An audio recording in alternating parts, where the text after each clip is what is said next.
Welcome to Girls Can Do Anything, the show that encourages ladies to just give it a crack. Today I'm getting ready to go camping, so I need some firewood. So this is my firewood stack that I keep at home.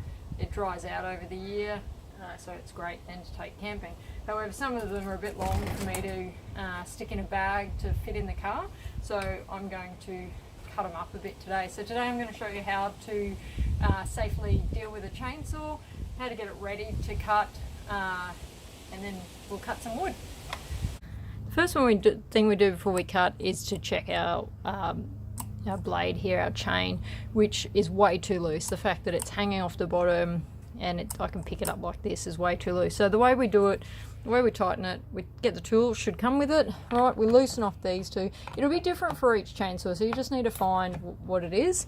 Okay, and now to get the blade to push forward, to tighten that up, we use the screwdriver part here, and you'll see there instantly it starts tightening up. So that's just the blade pushing forward. Now that's looking a bit better, a little bit more. Should be where you've got a little bit of pull to it, but it flicks back down. So that's much better there. So we're going to tighten that up now. Now on this side you've got this cap is a petrol cap, obviously that runs it, and then this side here is you put a chain lubricant. So it's an oil that goes in there and it drips down onto this chain as it goes. So this is, I can see just by looking at this, it's got no oil on it at the moment. So I'm going to check the oil, make sure that's all clean, and then the oil is going to lubricate this as it goes. Okay, so the oil that you need for the chain is this bar and chain oil. There's lots of different brands, but this stuff goes in on its own straight into the chain oil section. Now when it comes to fuel, they usually come with one of these little containers, and you might hopefully can see up here it tells you how much to put in. So you go right up to this bottom line with petrol, and then you've just got this little amount of oil up here, so it's not much oil, and this is the kind of oil you need. You need 2-stroke oil. It'll usually tell you, like it shows here, what kind of things. So that's a little chainsaw and a whippersnipper and blower and that kind of thing. So that's the kind of oil that you need. Most of them will show you what you want here. So you've got a ratio of 40:1. So if you put 40 mils in, you need 1 mil of oil. Okay, the next part of getting prepared is to make sure that our chain blade is sharp. It's a bit hard to see. I don't know if this is going to focus very well, but these little bits here are the blade. So in here there's a little groove under it, and those bits are the bits that take the chunk of wood off as it goes. So I'm going to show you how to sharpen those and make sure they're sharp, because it's really important when you're chainsawing. You're not putting a lot of pressure, it's the chain doing the job for you. If you're having to push down hard and you're not cutting, then your chain is blunt. So this is your chain file. It comes with your chainsaw, but you can buy them from most hardware stores. So you want to get it in there. You can see that there's quite a groove there that will sit in it.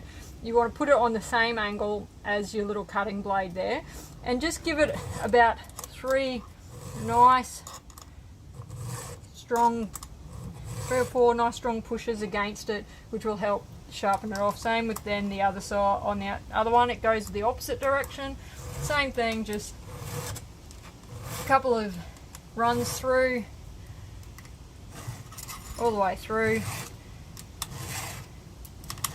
Good idea to mark the first one that you're on with a marker pen or a Nico, and then you can push your blade along and get them all done. So you do the whole thing. As a rule of thumb, every time you fuel up, you should do this with your blade. So it is a constant thing. It's not like once a year. It's if you're doing a lot of chopping with it, every time you fuel up, you should go around all your blades and give them a sharpen. So now we've got all that stuff filled up.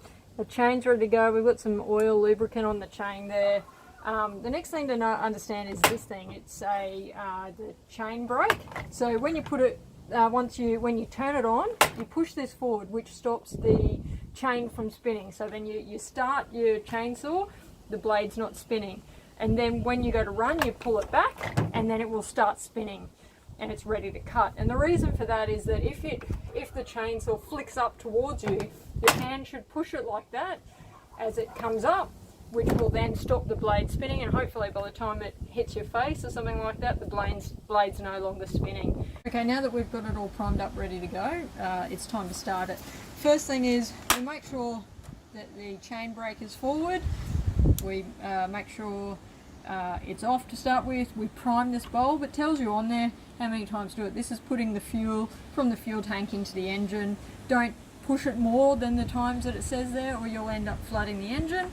Okay, we pull the choke out. This is the choke. It explains it here, what you're doing. You pull it out to start it. It's an automatic choke, so once we pull this handle, it'll pop back in itself, so we don't need to do anything other than to pull it out. Once that's done, we turn it on, we pull the ripcord here, and it will start. The engine will start. At this point, the chain is not spinning because we've got the brake on.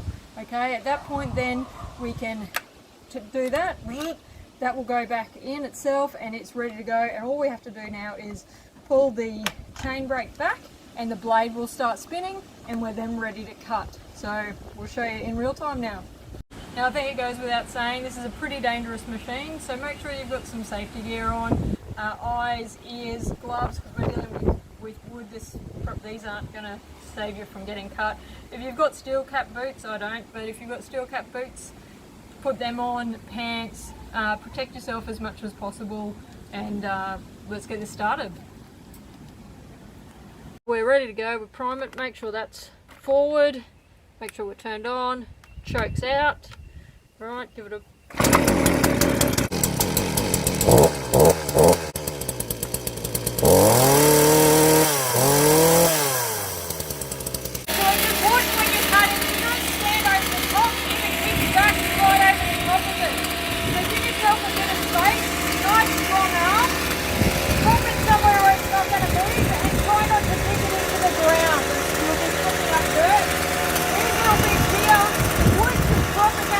Spots will help hold it in place.